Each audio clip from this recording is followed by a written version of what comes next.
kali ini kami berdua akan melakukan sebuah podcast yang dimana nanti kita akan mengundang sejumlah narasumber untuk kita tanyai dan wawancarai lebih dalam. Nah, jadi di sini kami akan membahas sebuah kasus yang sudah lama terjadi pada tahun 2022, yaitu kasus gempa di Cianjur. Saya selaku host Siti Zahara Daulay dan teman saya Dika Ginting selaku host juga. Nah, di sini kan kita akan membahas bencana Cianjur nih. Kita akan membahas tindakan perilaku yang tidak prososial, yang bertolak belakang dari perilaku prososial. Untuk teman-teman yang belum tahu nih apa yang dimaksud dengan perilaku prososial itu apa, yang bertanya-tanya kan. Perilaku sosial itu menolong yang memberikan keuntungan bagi orang lain secara sukarela tanpa meminta imbalan sesuatu apapun. Nah, untuk kasusnya itu yang berjudulkan banyak orang yang rekam hingga selfie bahkan tertawa pada saat gempa Cianjur terjadi di Jawa Barat pada Kamis tanggal 25 November 2022. lumayan lama ya kasusnya. Udah lama, 1,5 tahun udah lewat ya. Iya. Nah, sebelum kita lanjut nih, sebelum kita panggil narasumber kita, aku mau tanya kamu dulu nih. Waduh, nanya apa nih? Host juga ditanya ya? Oke, iya. boleh. Seputaran kasus ini. Tentang kasus ini, nggak yang lain-lain ya? No. Oke, gak apa. Boleh. Kamu sendiri pernah dengar atau tahu lebih dalam nggak sih tentang kasus ini? Kasus ini yang gempa ya? Iya. Sebenarnya kasusnya enggak ya, gempanya enggak, kasus gempanya. Tapi yang ini kan kasus Cianjur nih, Jawa Barat tahun 2022. Situ lagi marah-marahnya kan masih ada pakai TikTok kan. Sebenarnya aku Tahunya untuk juga kasusnya, dari sosmed gitu. ya tanya dari sosmed, tapi kasus gempanya enggak. Yang ku tahu itu pas kasus pencabutan bantuan Iya. label, tahu kan? Tahu. Itu yang viral, itu aku yang tahu situ. Masalah yang gempanya memang enggak rencananya. Oke.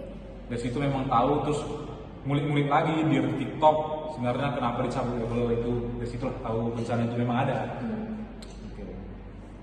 Oke guys, jadi supaya kita tahu kasusnya lebih dalam, kita udah ngundang 3 orang narasumber untuk kita wawancarai dan kita tanya lebih dalam tentang kasus ini.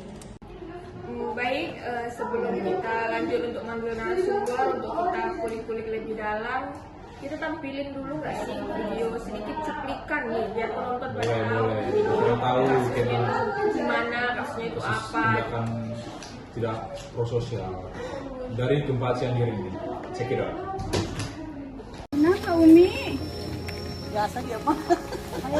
Aksi tak pantas ditunjukkan sejumlah ibu-ibu yang datang ke lokasi gempa Cianjur. Bukannya memberi bantuan atau menunjukkan empati pada korban, ibu-ibu tersebut justru berselfie dengan latar sejumlah bangunan yang roboh akibat gempa. Banyak warga yang datang ke lokasi gempa Cianjur hanya untuk berfoto dan menjadikan bencana Cianjur sebagai wisata. Hal ini seperti yang dilakukan sejumlah ibu-ibu yang berfoto di antara puing reruntuhan gempa Cianjur. Karenanya sejumlah relawan memilih untuk memasang pelang di Kampung Kewong, Desa Gasol, Kecamatan Cugenang, Kabupaten Cianjur. Pelang tersebut bertuliskan bahwa lokasi gempa bukanlah tempat wisata sehingga bisa dijadikan lokasi berselfie. Pesan tersebut merupakan sindiran bagi masyarakat yang datang untuk mengabadikan foto dan juga video.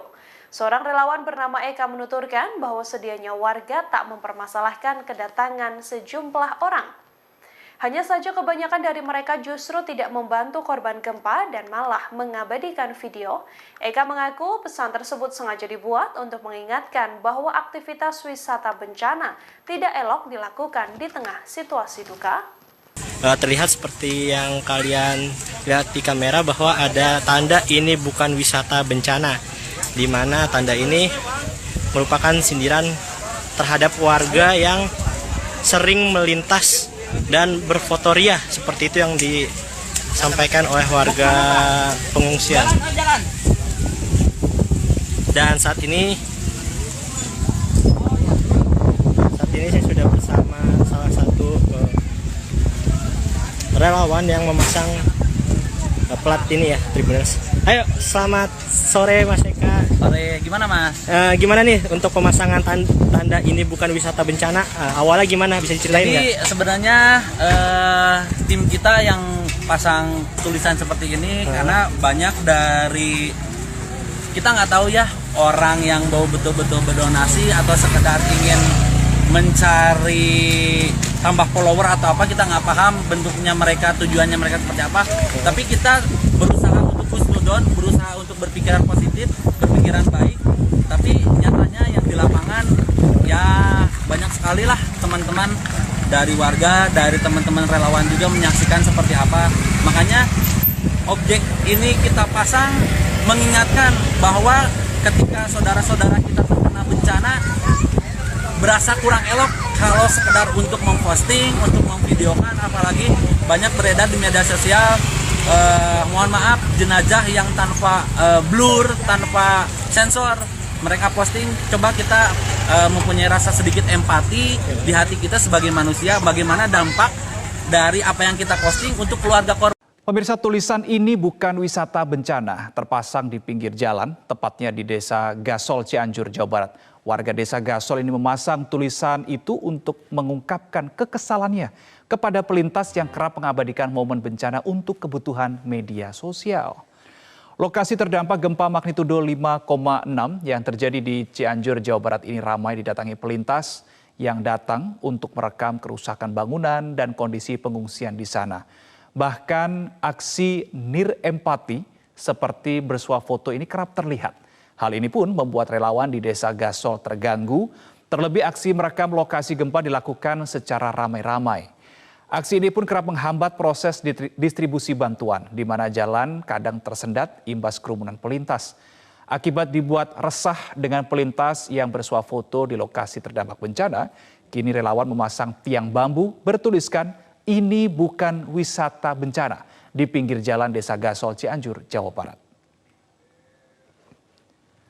Kepala Badan Nasional Penanggulangan Bencana Suharyanto mengatakan banyak lokasi terdampak gempa sulit dilalui karena banyak warga yang berbondong-bondong datang ke lokasi bencana. Ia pun meminta siapapun yang tidak berkepentingan untuk tidak datang ke lokasi bencana karena bisa mengganggu penanganan di lokasi.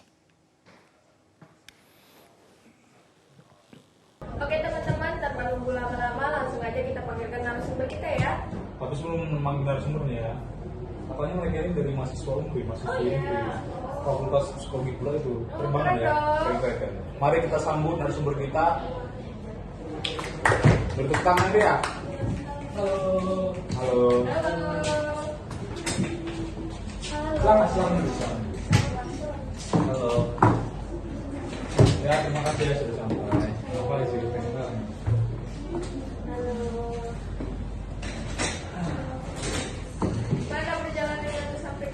Wah, macet kali sih. Panas lagi. Edan ya. Iya. Keren banget. Oke nih guys, sebelum kita mulai untuk ngulik-ngulik lebih jauh pertanyaan-pertanyaan yang akan saya tanyakan mengenai kasus yang akan kita bahas ini, boleh dong Mbak dan Masnya perkenalkan diri dulu dan penonton pada tahu nih. Halo, saya Maner Randy Pardosi, mahasiswa psikologi dari Universitas Prima Indonesia.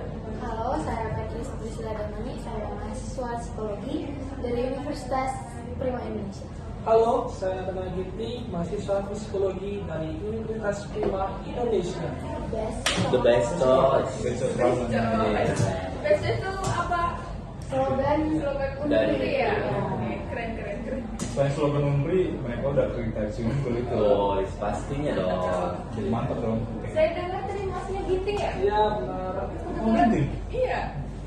Saya jumpa saudara saya sini. Salam Kalau saya juga dong. Ginting juga. Oke, jumpa saudara ya. Iya. Jadi lebih enak nih nanya-nanyainnya. Boleh dong. Jadi agak kawan sini ya. Oke. Masnya Pardosi? Kan? Iya, betul. Pardosi? Batak. Damani?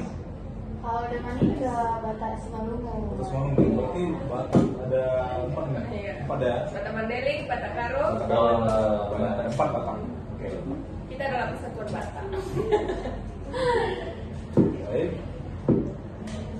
Oke teman-teman, perkenalan udah, bincang-bincang juga udah. Mari kita masuk ke sesi yang sebenarnya. Oke, nanti saya akan berikan pertanyaan pada Mas dan Mbaknya, boleh bergantian untuk menjawabnya ya. Oke. Jadi kasus kita ini akan membahas tentang kasus gempa Cianjur nih yang terjadi pada tahun 2022 ya. 2022. Apa tuh judul kasusnya? Kita mengangkat kasus yang bertentangan dengan kasus prososial. Apa tuh prosesnya? Prososial itu kayak perilaku yang memberikan bantuan tanpa mengharapkan sama sekali ya imbalan atau bagaimana pun. Jadi bisa dibilang itu asal menguntungkan orang lain ya, apa imbalan sesuatu apa. Judulnya itu banyak orang yang selfie, videokan atas kejadian itu, bahkan tertawa dalam kejadian itu. Lalu relawan menganggapnya itu bukan salah satu wisata bencana. Nah, pertanyaan pertama nih untuk Mas dan Mbaknya, nanti boleh bergantian ya jawabnya, mulai dari Masnya atau sini. Pernah dengar nggak sih atau tahu nggak sih secara dalam tentang kasus ini? Kalau saya sendiri ya Mbak, saya pernah mendengar dan saya juga menonton di TV ya kalau nggak salah beritanya itu. Tapi nggak terlalu saya ikuti kali. Tapi yang saya tahu itu beritanya yang viralnya, yang pencabutan label ya, katanya yang memberi bantuan gitu kan. Oh iya, sama tadi. Iya, pencabutan label kayaknya miris sih. Harusnya ada bantuan, kenapa mereka malah menolak gitu. Tapi kalau kasus ini saya belum tahu sih. Tapi kita akan boleh lebih dalam ya. Kalau saya sendiri tahu, cuman nggak terlalu mengikuti, jadi kayak jatuhnya aja gitu ya. Kurang update sih. Masnya? Kalau saya pernah dengar di sebuah sekolah TikTok ada. Main TikTok ya? Pasti jangan tahu dong. Masih kasih tahu aja dong. Platform lain ini juga bisa di media sosial. Di sekolah TikTok dan ditanya terus kok kayak gini sih? Ditanya ada bencana kok sepi di Cianjur. Bukannya malah Malah ngomong iya, video hati, malah ketawa. Iya. Yang menolong tapi nggak jadi. Jangan saja. Selanjutnya nih, pertanyaan yang kedua, gimana sih pendapat Mbak dan Masnya masing-masing tentang kasus ini? Mirip, sedih ya, pastinya sedih. Tapi kalau melihat orang-orang yang tadi itu kayak lebih, kok bisa sih mereka 3 kali itu ya kan, lagi sedih, lagi ada bencana, malah seharusnya sih mereka menonton boleh, tapi nggak usah mesti merekam mayatnya, ketawa-ketawa selfie, sebenarnya sudah boleh. Mungkin maksud mereka ada juga yang mau ambil biar tahu aja, tapi mungkin kelewatan. Iya, kelewatan ada tertawa juga kan kelewatan. Seharusnya bisa nggak sih itu juga dijadikan ladang pahala gitu bagi mereka untuk menolong? Mungkin yang ini bisa saja kayak panjang sosial, ngerti nggak sih? Iya. Kayak cuma videokan ya bisa terkenal aja gitu ya, bisa aja. Kalau ya Lebih ke seharusnya mikir panjang ya, mikir panjang kayak apa ya konsekuensinya dari buat itu, bakal proses hukum atau enggak, atau malu juga sih jatuh di sini. Malu. Tapi mereka nggak malu tuh. Iya. Yang kita lihat aja tertawa kan, ya nggak ada rasa malunya juga. Seharusnya sih prihatin ya, tapi kalau nggak mau nolong ya nggak usah diketawain, nggak usah direkam, lebih nggak usah diketawain aja sih. Kalau memang nggak mau nolong ya udah nggak usah. Diam aja yang baik, diam aja. Gak usah ikut-ikutan juga. Kadang tuh kan banyak tuh yang karena satu orang buat ini terus jadi ikut-ikutan. Iya, kalau bahasa sekarang itu FOMO sih. Lebih FOMO, pas banget. Masnya? Kalau menurut saya adalah perilaku yang kurang tepat ya. Karena kita kan harus mengutamakan keamanan seseorang daripada harus Video dia selfie. Oke, baik. Baik, kita akan masuk pada pertanyaan 3. Kita akan masih menanyakan pada narasumber kita. Oke, jikalau nih kalian di posisi menjadi warga, terus melihat ada nih orang-orang yang lain lah, memang nggak rakyat dari terjadinya gempa itu, warga asli dari situ, terus kalian melihat orang itu melakukan yang tidak etis, yang seperti tadi, memfoto, memvideo, mentertawakan. Padahal itu memang tindakan yang tidak sosial ya, prososial. Bahkan kalau kalian tahu tindakan tidak etis itu menghambat evakuasinya distribusi bantuan. Itu gimana pendapat kalian juga kalian di warga? Tindakan kalian sih kalau terjadi di depan mata kalian, kalau kalian sebagai warga sih. Nah, berarti menurut saya lah ya, kalau menurutku menegur secara pelan-pelan, ngasih tahu mengapa begitu, mengapa mereka harus mengambil foto-fotonya, kenapa nggak membantu aja. Sedangkan itu tadi kata masnya ada bantuan ya, bantuan. Sedangkan kami kan relawan ya. Dan sedangkan kami kan di sini sangat membutuhkan pastinya makanan itu. Kalau dihambat terus, pastinya kan pasti lambat ya pertolongannya begitu. Terus dia karena hanya bicara karena mereka juga berbondong-bondong datang. Iya, masalah berbondong-bondong. Iya, malah rame. Iya. Untuk Mbak Petrusnya sendiri gimana tanggapannya? Kalau udah mengatur berarti harus ada tindak lanjut kan? Iya. Berarti kita laporkan ke pihak yang berwajib ya. Mungkin nggak langsung ke pihak berwajib, ke kepala desa mungkin. Oh, tindakan yang lebih apa? Nah, yang cepat aja. Biar nggak cepat diatasi. Iya. Tapi masalahnya kan di situ juga pasti ada kepala desanya ya. Berarti harus lebih cepat juga tanggapan kepala desanya. Kan melihat mereka menonton, videoin gitu. Yang kayak aku bilang tadi, kayak misalnya memang nggak mau membantu, nggak usah terlalu ada di situ. Jadinya menghambat kan, kasihan orang-orangnya. Untuk Mas, baik. Untuk Mas Nail, gimana nih tanggapannya kalau jadi warga situ yang kena bencana? Untuk menurut saya Mas Andika, tindakan ini dianggap kurang sensitif ya. Karena apa? Dari kasus yang kita pelajari ini adalah dimana kasus kemanusiaan. Iya, ini memang merujuk pada kemanusiaan ya. Kita sebagai manusia harus saling membantu, baik dari segi apapun. Apalagi kita sesama warga yang mengalami warga Indonesia. Karena mereka nggak mengalami aja ya. Kalau kita mengalami juga pasti pendapat mereka juga yang sendiri lah ya. Oke nih, pertanyaan selanjutnya. Masih semangat kan? Masih dong. Masih kuat bahas. Masih kuat bahasnya. Masih. Oke.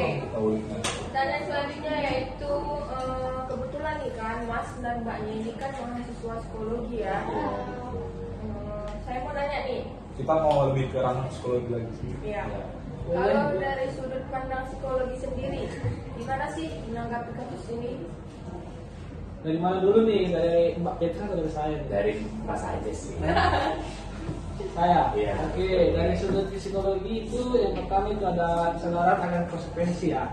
Itu dimana dari sudut pandang psikologi penting untuk mempertimbangkan tingkat kesadaran tersebut baik dari individu maupun dari dari sekitar dari kelompok lah misalnya ya, tentang konsekuensi dari tindakan mereka ini. Oh, mereka harus mikir dulu lah ya sebelum melakukan apa tadi. Iya. Apalagi tertahu tadi ya, terus mereka memikirkan dulu kayak mana perasaan warga yang di sana. Iya, baik atau enggaknya. Banyak? Kalau dari saya dampak psikologi dari respon publik terhadap tindakan ini sih ada dampak negatif sama positifnya kan. Secara positifnya itu bisa memperkuat perilaku tersebut meskipun sebenarnya tidak tepat. Memperkuat. Reaksi negatifnya itu dapat menyebabkan rasa malu atau penyesalan. Ya pastinya dong. Tapi mereka mungkin aja kalau nggak ada laporan atau nggak ada tindakan untuk menghukum perilaku mereka mungkin nggak nyesal sih.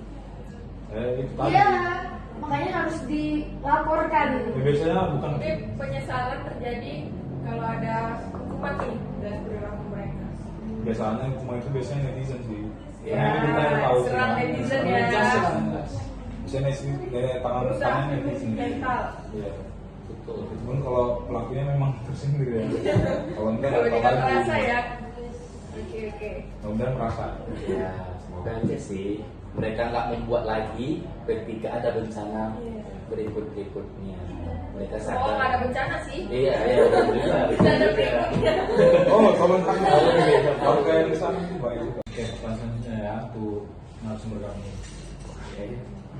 Menurut kalian nih bertiga, para pemerintah dalam menangani kasus yang berlaku yang tidak etis tadi, ya seperti kita bilang, apa sih tanggapan dari pemerintah atau respon cepatnya pada kejadian itu? Sudah cukup mengatasi belum? Kayak kepolisian atau bagaimana?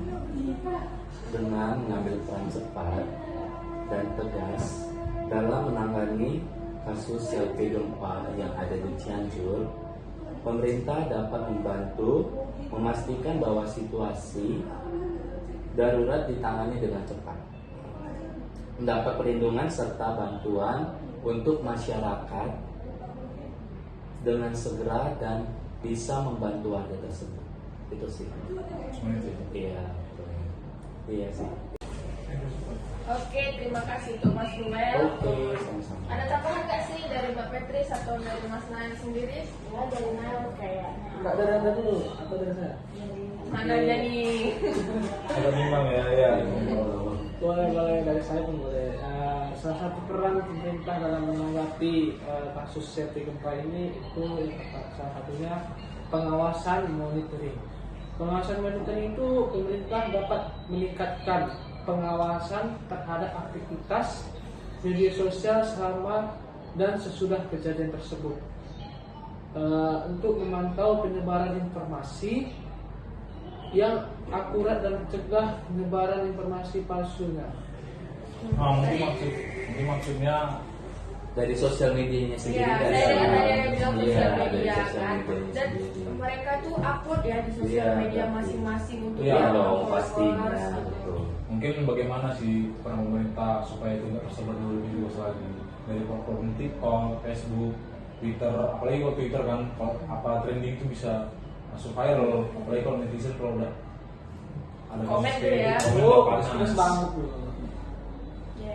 Oke, baik, terima kasih Pak Mas Nail. Nail. Oke teman-teman, sebelum kita akhiri podcast ini ada pertanyaan terakhir nih. Sampai udah pada capek ya. Ya betul, betul juga. Semua capek.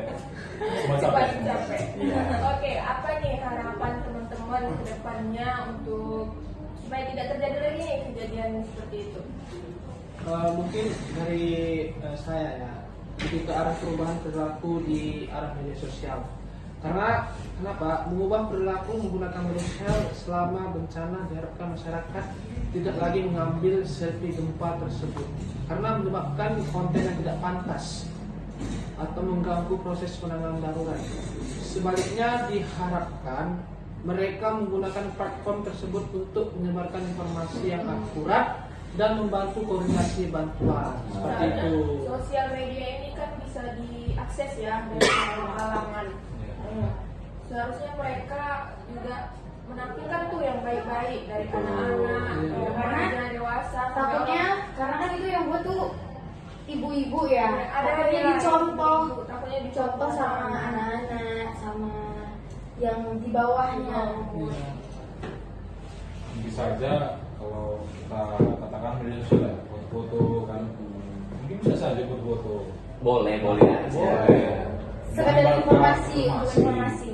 Mungkin bisa buka donasi atau Iya. misalnya Donasi untuk bencana tersebut iya, ya. kita lebih empati seperti yang kita sudah kalian katakan tadi kan, memberikan informasi yang baik, tepat. Mbak Petri sendiri? Harapannya ya, harapannya itu ya sih lebih ke sosial media, karena sosial media kalau misalnya kita salah gunakan memang bahaya. Iya betul, bahaya sekali. Bahaya karena memang diakses dari segala usia. Sekarang anak bayi aja udah juga ada yang Dikasih pegang handphone ya. dikasih handphone. Apalagi di YouTube kan, anak bayi juga sekarang sering megang-megang YouTube. Jadi semoga lebih berhati-hati bersosial media. Lebih bijak lah gitu. Iya. Betul sih, pastinya. Mas Joel, ada tambahan?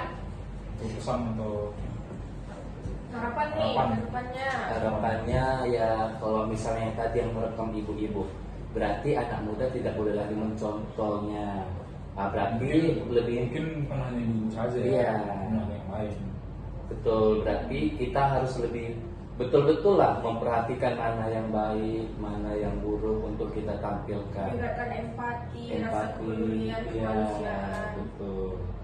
Jadi nggak hidup kita itu pun juga kayak nggak sia-sia juga, Iya. walaupun kita menonton menengok lah dalam segi dalam bencana itu. Untuk host nih, apa nih harapannya? Ya harapannya untuk anak muda sekarang ya, kita kan udah generasi Milenial. Gen Gen Z. Z Kalau kata orang ya. Gen Z. Iya. Semua udah serba bisa ya. Iya. Dalam teknologi semua sudah pandai, Semua sudah canggih. semua sudah canggih. Ya kita pandai-pandai lah dalam mengakses. Jangan jari kita jahat atau pikiran kita terbang-ambing akan mungkin popularitas hanya sekedar menambah Followers. Iya, followers jadi dan usaha orang lain ya, itu kan bencana ya. Harusnya kita berdonasi lah seperti saya katakan tadi. Tunjukkan empati kita. Karena itu sangat bermanfaat saat kalau kita Bermanfaat bagi orang. berdonasi, ya, berdonasi gitu. Mungkin bukan hanya anak kecil juga kan ada dampak itu. Jadi kita kayak boleh lah, kita kan generasi Z udah pandai lah dalam publikasikan, terus pandai berpikir, mungkin dipergunakan lagi lah dengan baik. Betul. Yang sudah ada. Ada lagi tambahan pesan-pesan nih untuk anak muda atau untuk orang-orang di luar sana? Mas Nail lah pesannya. Pesannya ya itu tadi yang saya bilang, lebih bijak lagi. Intinya di sini bijaksana Iya, lah bijak dalam menggunakan media sosial. teknologi. Itu sih memang. Baik, itu saja tanggapan dari narasumber. Terima kasih kepada Mas Nail, Iya, Bapak Idris, Mas Sama-sama. Nail. Terima kasih juga. Iya, Terima kasih sudah menonton kami ya. Oke teman-teman, semoga dengan podcast ini kita bisa menambah lagi Wawasan kita, wawasan ya. dan kesadaran diri kita Juga. untuk tidak melakukan hal-hal yang buruk nih. Betul, untuk pengalaman selanjutnya ya mungkin ada bencana, mungkin diharapkan untuk tidak menyebarkan yang tidak ya. Untuk diharapkan lah Lebih bijaksana lagi. Oke, sekian dari kami.